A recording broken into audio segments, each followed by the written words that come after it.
Halo guys, di sini kita akan melakukan podcast tentang apa sih menjadi penyebab masyarakat pesisir, strata sosial mereka.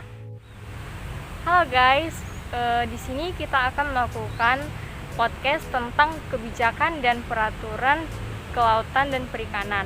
Nah, sebelumnya aku mau perkenalan diri dulu. Aku Giovanni Siregar dengan NIM 2213521019.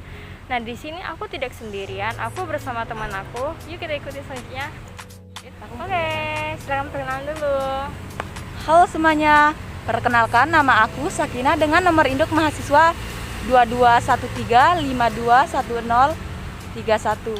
Apa sih menjadi penyebab masyarakat pesisir, strata sosial mereka rendah dan juga pendapatan mereka itu masih relatif rendah, padahal mereka sudah tinggal di dekat pantai. Mereka sudah kalau mereka mencari mata pencarian tinggal nelayan, bahkan menjual ikan. Kenapa? Jadi penyebabnya itu menurut aku ya, salah satunya itu tingkat pendidikan masyarakatnya yang rendah.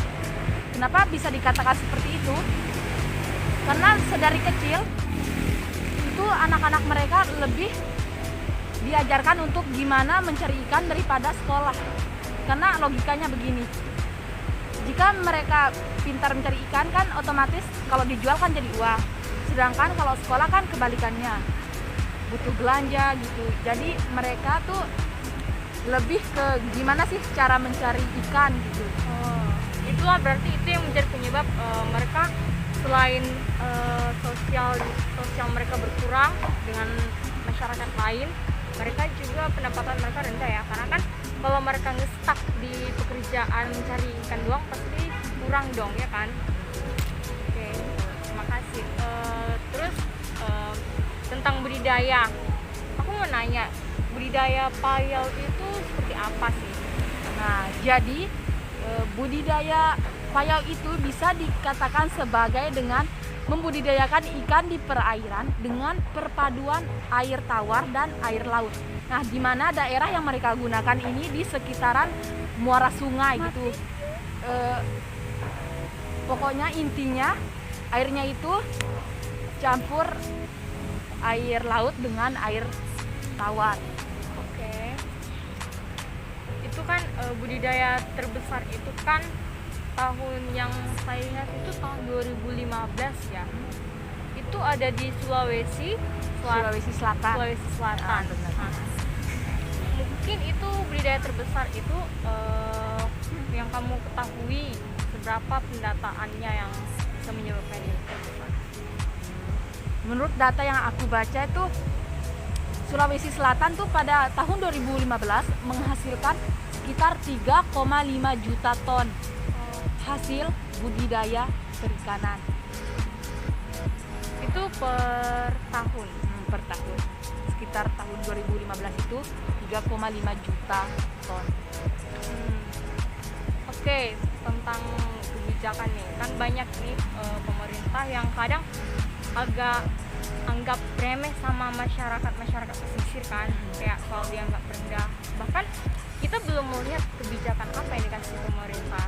Nah, aku mau nanya lagi, kan masyarakat pesisir itu kan masih banyak kurangnya juga ya.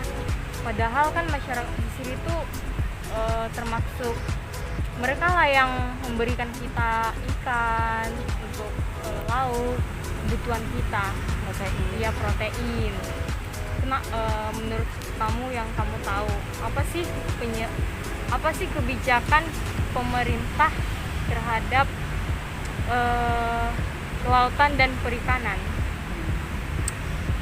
Salah satu kebijakan pemerintah terhadap kelautan dan perikanan Indonesia itu yaitu pengelolaan sumber daya kelautan dan pembangunan sumber daya manusia menurut Kementerian Koordinator Bidang Kementerian Republik Indonesia dalam buku kebijakan kelautan Indonesia pada tahun 2017 itu. Isinya yaitu kebijakan ini mendorong pemanfaatan dan pengelolaan sumber daya secara optimal dan berkelanjutan. Jadi gimana pemerintah itu mencoba untuk gimana cara mengelola kelautan dan perikanan ini sehingga menjadi berkelanjutan gitu, terus menerus dan tidak terputus, dan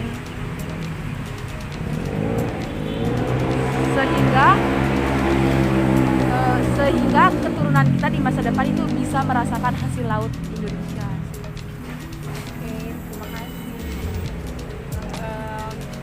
Kan Indonesia kan ini negara maritim ya, yang luas juga akan danau, sungai, lautan, bahkan pokoknya kaya lah Iya. akan sumber daya.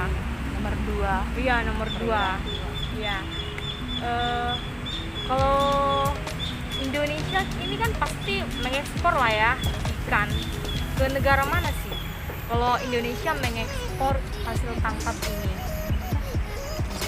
Yang misalnya kalau hasil tangkap ini mereka ngekspor ke mana? Ke negara mana aja? Yang terbesar ya. Ya.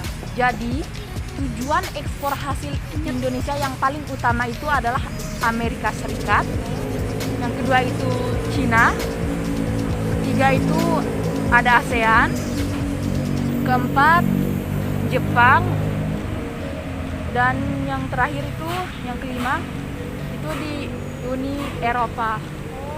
Jadi itu tujuan utama negara Indonesia mengekspor hasil perikanan, baik itu laut, budidaya tangkap. Ternyata luas juga ya, yang bahkan sampai ke 5 negara juga ya Indonesia mengekspor. Itu baru yang utama loh, belum yang lain-lain. Iya, Masih banyak luar lagi. biasa banget sih. Kirain hanya kalau yang di kota itu kan masih Sulawesi Selatan ya, yang masih tercatat sampai saat ini, yang masih itulah pendataannya yang besar ya kan. Aku pikir ini apa, Indonesia nggak pernah ekspor ke Jepang, ternyata guys, karena kan Jepang juga penghasil ekspor yang besar juga, bahkan sama juga sih mengekspor ke China lainnya. Tapi ternyata Indonesia seluas itu ternyata, bahkan sampai di ekspor ke negara-negara lainnya sampai ke ASEAN juga. Oke guys, itu dari perbincangan kita berdua, dari podcast kita berdua sampai di sini. Mungkin masih hanya itu aja sih yang kita tahu tentang perikanan dan kelautan yang ada di Indonesia. Oke, sekian dari kami. Terima kasih.